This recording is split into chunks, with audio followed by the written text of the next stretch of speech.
दिवस असतो का? तो आपला कसा काय कुठला दिवस असतो? एक एक दिवस आयुष्य वाढतं पण एकेका दिवसानं आयुष्य जीवन कमी होत राहतं. नाही इतके वर्ष जगला ह्याच्यासाठी केव्हाही सांगायचं आणि त्या तारखेनंतर आपण माहिती आहे आपल्याला नाही का, क्षणभंगुर नाही म्हणून सावर सोडा माया अशा. आपण जीवनामध्ये किती सावध झालो. आता दादा महाराजांनी मगाशी मोबाईलवर थोडं थोडं ऐकायला येत होतं, साहेबांनी फोन केला, आता पण 4 शब्द ऐकले, अतिशय तळमळीनं बोलले. आनंद वाटला की प्रत्येक साधकानं म्हणजे प्रत्येक साधकाच्या हृदयामध्ये तळमळ असली पाहिजे आपल्याला नाही का. आणि जोपर्यंत ती तळमळ आपल्या हृदयामध्ये, ती उर्मी आपल्या हृदयामध्ये निर्माण होत नाही, उठत नाही, तोपर्यंत साधक घडत नाही. म्हणजे अनुग्रह घेतला म्हणजे ब्रह्मज्ञान झालं असं नाही होत. मग रात्रीच मामांनी सांगितलं की मग इतकं थोडंसं ध्यानधारणात तपसाधना नाही का, मग का करायचे? अनुग्रह घेतलेल्या दिवशी जर आपण मुक्त होत असो म्हणजे होत नाही असा विषय आहे का? मुक्ती नाम हाती मोक्ष आईची साक्ष भोवतांची रात्रीच सांगितली. परंतु गोष्ट अशी आहे की भगवंताला अपेक्षित असणारी जी भक्ती, सद्गुरूला अपेक्षित असणारी भक्ती, सद्गुरूला अपेक्षित असणारा साधक कसा असावा? नाही गीता सांगते, आपण ज्ञानेश्वरीचं पारायण वगैरे करत असतो, वाचन गावोगावी आपलं चाललेलंच आहे, अनेक ठिकाणी वाचन ज्ञानेश्वरीचं चालू आहे नाही का. माहिनीमध्ये पण ज्ञानेश्वरी चालू आहे, पात्रकथा वगैरे अशा ठिकाणी 4-5 ठिकाणी चालू आहे. मग भगवंताचं असं म्हणणं आहे की ज्याचे चित्त आणि प्राण माझ्या ठिकाणी असतात, मग चित्ता मदगत प्राण, प्रत्येकाचं चित्त आणि प्राण ज्याचं माझ्या ठिकाणी आहे, जे एकमेकास माझ्या स्वरूपाचा बोध करीत असतात. काय सांगतात ते? जे एकमेकास बोध यंता परस्पर. मला हा माहीत झाला तर मी पुढच्याला तो निरोप रात्री मामाने सांगितले, निरोप कसा पोचवायचा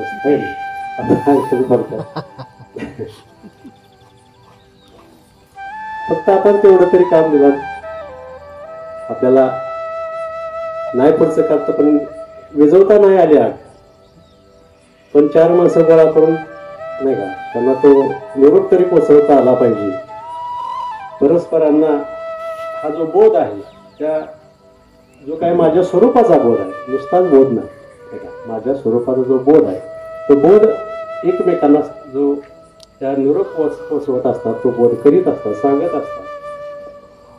शिवाय माझ्याविषयी ज्यांच्या गोष्टी चालू असतात, कथयंतश्च मा नित्यम, नित्य म्हणजे सतत भगवंताबद्दलच्या गोष्टी, सद्गुरूंच्या बद्दलच्या गोष्टी, देवाबद्दलच्या गोष्टी, अध्यात्माच्या गोष्टी ज्या ठिकाणी चालू असतात, पश्यंतीच्या रमंतीच्या त्या ठिकाणी काय असतं म्हणजे नित्य संतुष्ट आणि नित्य रममान तो भक्त असतो.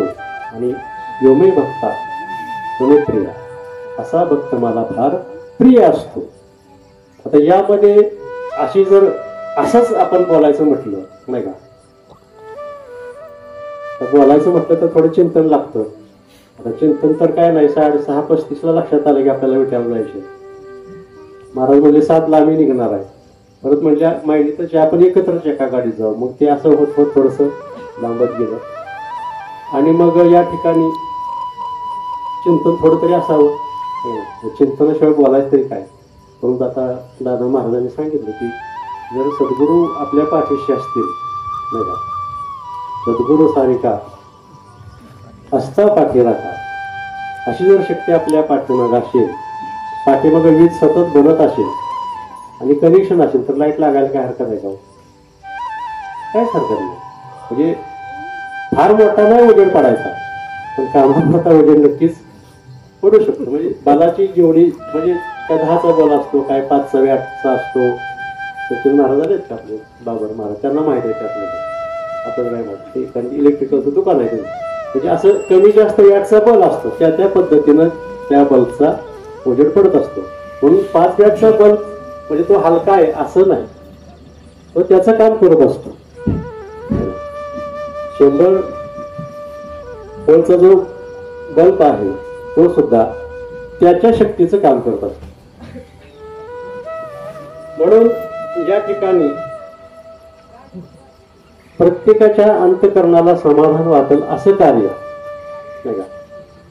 आपल्याला मामांना फोन केला किंवा मामांच्या आपण सानिध्यात बसलो, एखाद्या प्रवचनाला गेलो, कीर्तनाला गेलो की त्या ठिकाणी आनंद वाटतो का आपल्याला दुःख वाटतं? कोणाचा काय अनुभव असेल काय म्हणतो, पण आपल्याला काय वाटतो? आनंद वाटतो काय नाही. आणि प्रत्येकाच्या अंतःकरणाला जर त्या ठिकाणी समाधान मिळत असेल तर तो माणूस कुठेतरी त्या कनेक्शनला जोडलेला आहे. आणि तिथं जाऊनही जर तो समाधान त्याला प्राप्त होत नसेल नाही का, तर त्या ठिकाणी तो जोडलेला असेलच असं काही गृहीत धरता येणार नाही. म्हणजे कधी कधी कसं होतं की एक 10 दिवस लाईट बंद, 1 दिवस चालू, असं पण होतं. कधी कधी महिना लाईट बंद असते आणि गरजेपुरती चालू, असंही आपण करत असतो. ही भक्ती भगवंताला सद्गुरूंना अपेक्षित नाही. तिथं काय सांगितलं की कथयंतश्च मा नित्यम सततम कीर्तयन्तो मा ये जना पर्युपासते. तिथे तुला श्लोक आहे.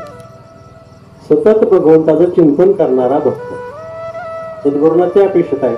मामाने असं कधी सांगितलं तुम्हाला जशी सवय मिळेल तसं 4-2 महिन्यातनं नाम घ्या असं कधी सांगितलं? कुठल्या कार्यक्रमात तुम्ही ऐकलं? कोणी ऐकलं असलं तरी मग काय ऐकलं, महानच म्हणायला पाहिजे. पण असं मी तरी ऐकलेलं नाही की एखाद्या कार्यक्रमात मामाने असं सांगितलं बा तुम्हाला काम असतात तर काय नाही 4-2 महिन्यानं कधीतरी तुम्हाला जशी सवय होईल तसं नाम घ्या. दररोज तुम्हाला जशी सवय होईल तसं दिवसातनं काही वेळ रोज असं सांगितलं. म्हणजे तेवढी सवलत दिली की बाबा दिवसभर नाही पण निदान रोज तुम्हाला ज्या वेळेस तुम्हाला वेळ मिळेल त्यावेळेस थोडंसं चिंतन करा, हे नाही. मग आपण तसं चिंतन करतो का? ह्या ज्या गोष्टी आहेत ना ह्या कोणी सांगायच्या किंवा कोणी विचारायच्या ह्या नाहीत. ह्या गोष्टी आपल्या आत्मचिंतनाच्या गोष्टी आहेत. म्हणजे स्वतःचा अभ्यास आपल्याला स्वतःच करणं गरजेचं आहे. रात्री सांगितलं की गीता पण सांगते की उद्धरेत आत्मना आत्मानं. आपल्याला प्रत्येकाचा उद्धार आहे ना, आपला स्वतःचा उद्धार कोण करणार आहे? कोणी बाहेरचं येऊन करणार आहे? बर आपण म्हणून मग आता आम्ही मामांच्याकडे गेलो किंवा कोणी एखाद्या व्यक्ती गुरूंच्याकडे गेला असेल तेव्हा आता आम्ही गुरूंकडून शरण गेलो. आता दादा महाराजांनी सांगितले की शरण गेलं पाहिजे. आम्ही शरण गेलो, आता त्यांनी आम्हाला माळा घातली, आम्ही त्यांचा अनुभव घेतला, आता ते सगळं करते. हा शहाणपणा आहे का वेडेपणा? एवढं सांगा काय असेल. परंतु हे शहाणपणा का वेडेपणा हा माहित नाही. पण तुकाराम महाराज असं म्हणतात की तुका म्हणे टाकू तयावरी भार आणि वाहवा संसार देवा पाहिजे असं म्हणतात. त्यांच्यावर भार टाका आणि हा संसार देवाला वहा, आहे की नाही. आपण काय गटोळ बांधायचा आणि ते 15 रुपये सोडून यायचं काय चंद्रभागेमध्ये? असा संसार नाहीच व्हायला सांगितला. काय काही देव सुद्धा गुंडाळून पाण्यात येऊन टाकले. घरात सुद्धा देव ठेवायचा. देव आहे केला जनिवानी आत्मतत्वी असं म्हणतात ना, हरी दिशे जनिवानी. परत आत्मतत्वामध्ये देव आहे. सभाय अभ्यंतरी तू एकदा असं सांगितलं नाही का. किंवा माऊली म्हणतात हे विश्वचे माझे घर, विश्व व्यापक भगवंत असं आपण म्हणत असतो. ह्या ज्या गोष्टी आहेत ह्या गोष्टी करत असताना ह्या गोष्टीचं आपल्याला भान नसतं की आम्ही आत्मबोधाच्या मार्गाने चाललो आहे का नाही. आम्ही कीर्तन एक पण चुकवणार नाही, प्रवचन एकही चुकवणार नाही. घरी ज्ञानेश्वरी वाचन जरूर करू किंवा कुठलाही ज्यांच्याकडे जो ग्रंथ असेल तो ग्रंथ ती व्यक्ती वाचत असेल. परंतु आपण आत्मबोधाच्या मार्गाने चाललो की नाही चाललो हे कसं काय आपल्याला माहिती पडणार?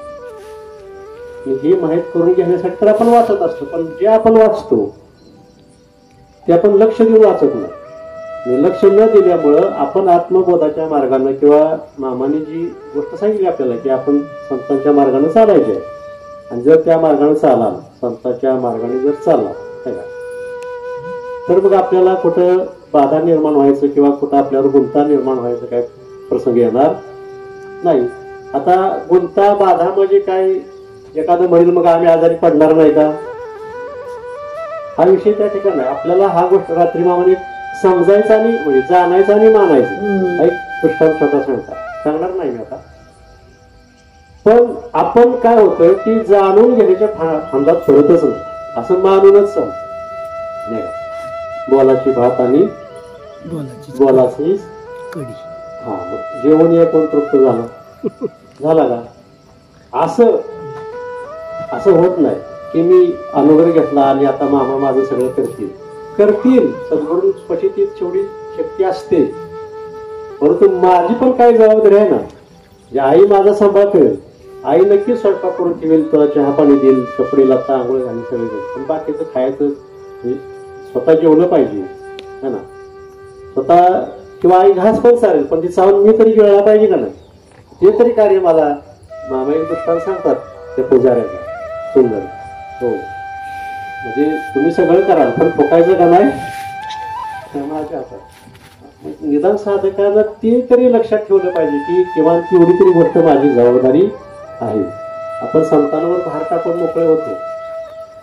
जेव्हा आपण संतांवर देवावर भार टाकतो तेव्हा त्या योग्यतेचे आपण असणं गरजेचं आहे.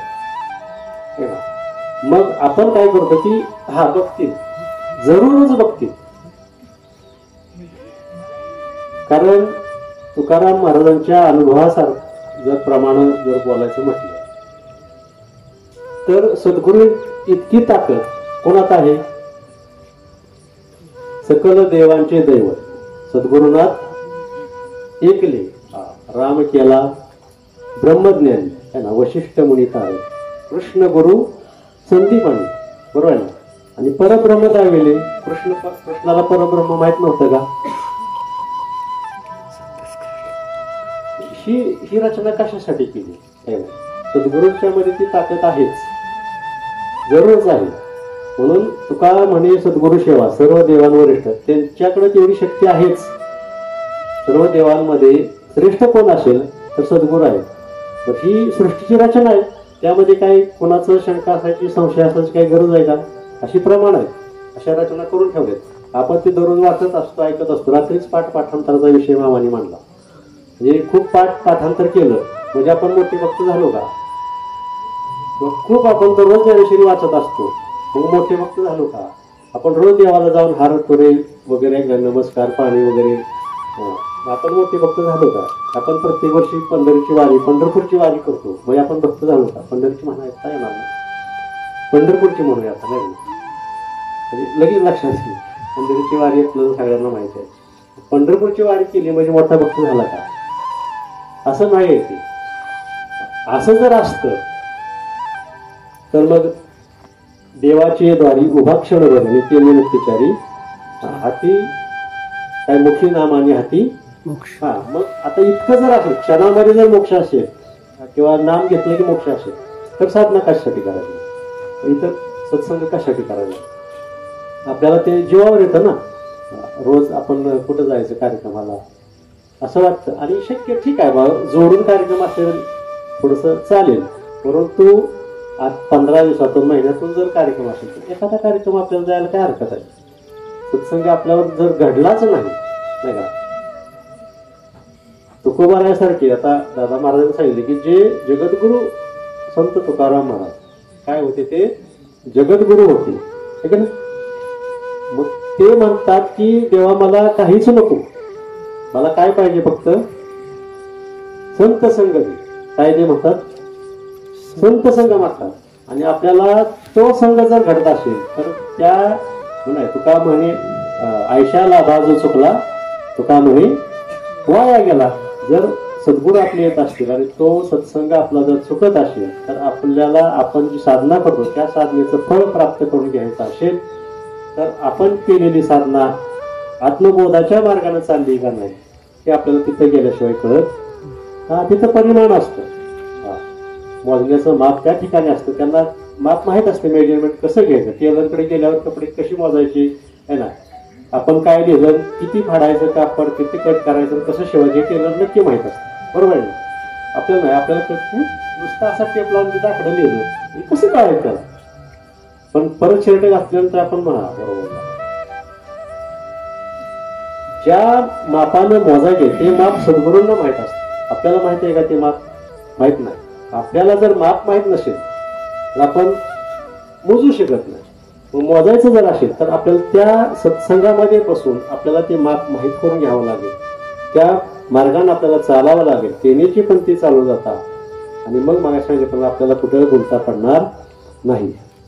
म्हणून आपण बरोबर आत्मबोधाच्या मार्गाने चाललोय की नाही, किंवा आत्मबोधाच्या नादानं जो आपल्याला आत्मसमाधान प्राप्त होतं, समाधान आनंद जो प्राप्त होतो ना, त्या आनंदानं त्या समाधानानं जर आपलं जन्म मरण चुकणार असेल तर आपण बरोबर त्या मार्गाने चाललो हे गृहीत होतं. परंतु जर चुकणारच नसेल नाही का, काय नाशी शंका येते की असं कुठं असतंय का, असं मोक्ष, अशी मुक्ती, असं काय परत पुनर्जन्म वगैरे असं काय आहे का? तर प्रत्येक शास्त्रामध्ये उपनिषद असू द्यात नाही का, वेद असू द्यात, भागवत असू द्यात, गीता असू द्यात, गाथा असू द्यात, ज्ञानेश्वरी असू द्यात, प्रत्येक ठिकाणी नाही का त्या गोष्टीचा उहापोह केलेला आहे. बघा, आपण अंगावर कपडे घालतो, नवीन कपडे घालतो ना, किती दिवस नवीन कपडे घालतो आपण? फाटेपर्यंत नाही का. फाटल्यावर काय करतो आपण? जैसे जीर्ण वस्त्र सांगितले मग नूतन विडीजे तैसे देहांतर ते स्वीकारजे चैतन्य नाही. आपण प्रत्येक वेळाला म्हणजे मृत्यूनंतर पुन्हा जन्म नक्कीच आहे. कारण जर शंकराचार्य असे म्हणत असतील पुनरपी जननम पुनरपी मरण असं जर म्हणत असतील तर तो सिद्धांत खरा आहे का नाही? खराच आहे. ह्या सगळ्या गोष्टी आपल्या लक्षात येणं गरजेचं आहे. आपण इतक्या दिवस आपण नामांची कीर्तन ऐकतोय का, तर आपल्या ह्या सगळ्या गोष्टी लक्षात येणं गरजेचं आहे. पण आता हा विषय जाऊ द्या, थोडस 4 गोष्टी सांगायला म्हटलं. आपण ज्यासाठी आज जाऊन नाही का, ज्यांच्यामुळे आपल्याला ह्या आत्मबोधाचं ज्ञान झालं की त्या मार्गाने आपल्याला चाललं पाहिजे, हा मार्ग खरा सुखरूप आहे का, स्वच्छ मार्ग आहे, त्या मार्गाचं ज्ञान ज्यांच्यामुळे झालं त्यांना आपल्या सर्वांच्या शक्तीची गरज आहे. आता त्यांना तशी शक्तीची गरज असते का सद्गुरूंना? कोणाच्या गरज नाही. परंतु नेहमी आपण एक उदाहरण कीर्तनात वगैरे सांगतो की हा नव्हे एकुलेचा मेळ म्हणून मिळ, हा नव्हे एकुल्याचा खेळ म्हणून मेळ जमवला असं म्हणतो ना आपण. किंवा भगवान श्रीकृष्णाने एवढे गोप गोपिका का जमा केली? काहीतरी कारण असेल ना, का जमा केली? आपण नाही का मामांना काय असं नोकरी करता आली असती का नाही? कशाला राजीनामा द्यायची गरज पडली असती नाही का? म्हणजे त्यांना भगवान श्रीकृष्णाने जे केलं, साधू संतांनी जे केलं ते त्यांना करायचं होतं, बरोबर आहे. आपण त्यांच्याकडून काय गेलो तर आपल्याला समाधानाची गरज आहे म्हणून गेलो का नाही? आपण तिथं गेल्यानंतर आपल्याला समाधानासाठी आपण तिथं गेलो, आपल्याला आत्मसुख प्राप्त करून घेण्यासाठी आपण त्या ठिकाणी गेलो. मग आपण तिथं जाऊन जर आत्मसुख आपल्याला प्राप्त होत नसेल, समाधान प्राप्त होत नसेल, तर आपण मग माळ का घातली असा विषय आहे का नाही? काही माणसं माळ घालतात, काही वर्ष 2 वर्ष 6 महिने 4 महिने ठेवतात आणि काढूनही टाकतात. अशा बरेच साधक आहेत. इतर ठिकाणी माळा घालणारे, हाताने माळा घालणारे, गुरूंच्याकडून माळा घालणारे असे खूप आहेत की म्हणजे ट्रायल. आता माळ घालणं ही ट्रायल आहे का? ट्रायल नाही. परंतु ज्यांनी स्वतःच्या संसाराची होळी केली असं आपण म्हणूया, ते जर माणसं ती जे सत्पुरुष असतील ते आपल्यासाठी इतक्या लांबून येत असतील तर आपल्याला थोडं थोडं पळायला काय हरकत आहे का? भगवंत जर 4 पाऊल आपल्यासाठी चालत असेल तर आपल्याला एखादं तरी पाऊल चालता आलं पाहिजे. आणि आपण एखादं पाऊल चाललो ना तर ते एक चाललेलं पाऊल सुद्धा त्यांच्यासाठी खूप आनंददायी असतं. जसं बालक असतं, बालक लहान बालक मूल असते ना, ते लहान मूल काय करतं? त्याला थोडं थोडं रांगता येऊ लागतं, चालता येऊ लागतं आणि ते मग चालण्याचा प्रयत्न करत असतो. आपल्याला काय होतं, आता 1 वर्ष झाला हा कधी चालायचा, 1.5 वर्ष झालं 2 हा कधी बोलायचा, कुठेतरी एखादं पाऊल टाकतं, एखादा शब्द बोलतो ना, आपल्याला कसं वाटतं, दुःख वाटतं का, किती आनंद होतो. कौतुकानं सांगतो आपण, आज बघा ना 4 पाऊल चालला, आज बघा ना आई म्हणाला, आज बघा ना मामा म्हणाला, आहे ना, किती आनंद वाटतो. म्हणजे सद्गुरूंना हा आनंद होत नसेल का? नक्कीच होतो, पण आपण तसं चाललो तर. कारण संत हे माऊलीच्या अंतःकरणानं पाहत असतात, पण आपण लेकराच्या अंतःकरणाने गेलं पाहिजे का? आपण जात नाही लेकराच्या अंतःकरणानं, आपण कोणीतरी म्हणजे मोठं होतो थोडंसं अशा अंतःकरणानं जात असतो. म्हणजे नाही का, आपण म्हणतात बऱ्याच वेळाला की प्रवचनकार कीर्तनकार आपण बनतो, असे साधे खूप बनतात नाही का. आपण एक कथा कीर्तन प्रवचन वगैरे करतो आणि मग थोडस ज्ञानाचा अहंकार होत असतो. आणि म्हणून तर संतांनी मागितलं असेल देवाकडं, अहंकाराचा वारा न लागो राजाचा माझ्या विष्णुदासा भाविकाशी, असं मागितलं असेल. कदाचित संतांना माहित असेल की कदाचित आपला जो विष्णूचा दास आहे, जो भक्त आहे, त्याला कदाचित अहंकार होईल, त्या अहंकाराने त्याचा नाश होऊ शकतो, आहे ना. म्हणून भगवंतानं लक्ष ठेवावं, हे संतांचं मागणं देवाकडे असतं. संत स्वतःसाठी कधी काय त्यांनी मागितलंय का? काहीच नाही मागितलं. आणि जर ते स्वतःसाठी काय मागत नसतील, स्वतःच्या संसारावर ते जर असं तुळशीपत्र ठेवून जर कार्य करत असतील, तर आपलं काहीतरी उत्तरदायित्व असं असतं की त्यांच्यासाठी आपल्याला 1-2 गोष्टी करणं गरजेचं असते. भले तुम्ही जास्त काहीच करू नका, नाही का, वेळ खूप आपल्याला वाटतो ना, वेळ जातो किंवा आमची परिस्थिती नाही, पण निदान हे तरी करा, नाही का. आता या श्लोकामध्ये सांगितलंय, काय सांगितलंय की जे एकमेकास माझ्या स्वरूपाचा बोध करीत असतात, निदान तेवढं तरी करा. भगवंताच्या चरणी एखादं फुल वाहता आलं तर चालेल ना, आहे ना. मग फुल कुठलं वाचल? झाडाचं व्हायचं. पत्र पुष्पम फलम तोयम योमे भक्ता प्रेष्यते सांगितलं. जर पत्र पुष्प फल तोय म्हणजे पान, फूल, पाणी, है ना, फळ, हे जर अंतःकरणपूर्वक भगवंताला अर्पण करत असेल एखादा भक्त, तर तो कधीही लयास जात नाही, कधीही लयास जात नाही. मग एखादं फुल भगवंताच्या सद्गुरूंच्या चरणी आपल्याला वाहता आलं तर, एखादं पान म्हणजे झाडाचं नाही, फुल म्हणजे झाडाचं नाही. तुमच्या लक्षात आलं असेल काय सांगायचे ते. एखादा एक जीव शिवाच्या ठिकाणी घेऊन जाणं लाख मोलाचं कार्य आहे. किती लाख मोलाचं कार्य आहे. हो, तेच कार्य या ठिकाणी जो करतो त्याच्यावर प्रेम सद्गुरूंचं जास्त असतं. देवाला तो भक्त जास्त आवडे देवाशी ऐका तो प्रकार. रात्री मामाने अतिशय सुंदर असं मार्गदर्शन केलं. म्हणजे खरंच ज्या गोष्टी होतात त्या चांगल्यासाठीच होतात. काल असं वादळ सुटवावं, माणसं हरिपाठ करून जेवायला बसली तरी कुठे काय नाही जेवण झाले. आणि एवढ्या मोठ्या मंडपामध्ये सुद्धा कार्यक्रम कसा झाला असता काय माहित नाही. खूप लोक बाहेर बसली होती, मंडपाच्या बाहेर खूप रोडनी माणसं होती. मंडपामध्ये तेवढीच होती आपल्या हॉलमध्ये. मंडपा प्रशस्त मंडप होता, सगळं होतं, पण तिथे एवढा चांगला कार्यक्रम झाला तरी माहित नाही. पण भगवंतालाच अशी म्हणजे गरज होती की तो कार्यक्रम मामांचा मंडपामध्येच व्हावा, मंदिरामध्येच व्हावा असं अपेक्षा. कारण लोक आम्हाला म्हणले होते पारायण यावर्षी घेऊन आला, आता आपण देव बसवले आणि तिथं लगेच काय करायचं नसतं, महिना 6 महिना कुठला कार्यक्रम करायचा नसतो असं कुठल्या तरी पंडितांना सांगितलं असेल. लोक म्हणजे बाहेर मांडव घालून आपलं बाहेरच काम करा. देवाला असं वाटलं असेल, असं कुठं असते का? मी माझ्या हातात आहे ना.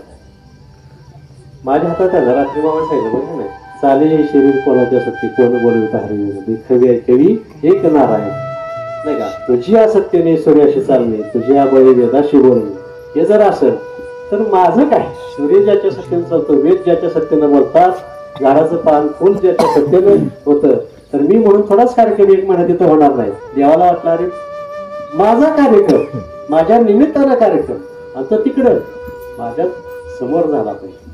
आणि तो कोणाचा व्हावा? हो, जो खऱ्या अर्थानं हृदयातून कळवा येऊन भगवंताचं कार्य करतो त्यांचा कार्यक्रम. म्हणजे सद्गुरू हे देवापेक्षा का मोठे सांगितले पहा. म्हणजे भगवंताला वाटतं की त्यांचा कार्यक्रम माझ्याजवळ, मला त्यांचे शब्द जवळून ऐकायला लागले. देवाला तेवढासा त्रास नको. म्हणून कार्यक्रम त्या ठिकाणी झाला असेल कदाचित. आणि आपल्याला माहिती आहे आपला कार्यक्रम 9ला कधी होत नाही, थोडस मग देवाला काळजी, देवाला काळजी होत काय हरकत नाही. आता अजून जेवण व्हायचे तितके साधे काले माणसं आहेत, ते दिवशी लोक जेवायचे म्हटल्यावर आहे ना. मग इतकी सवड दिली, इतकी सवड दिली, इतका सुंदर कार्यक्रम झाला. सकाळी अनेक लोकांनी असं सांगितलं की म्हणजे खूप सुंदर कार्यक्रम झाला, एवढं ज्ञान कोण सांगत नाही, इतकं चांगलं मार्गदर्शन एवढं समजून उदाहरण देऊन कोणी सांगत नाही.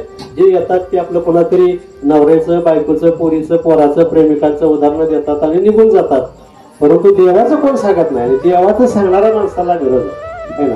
आज तेवढं ते कार्य कोण करतात, मामा करतात.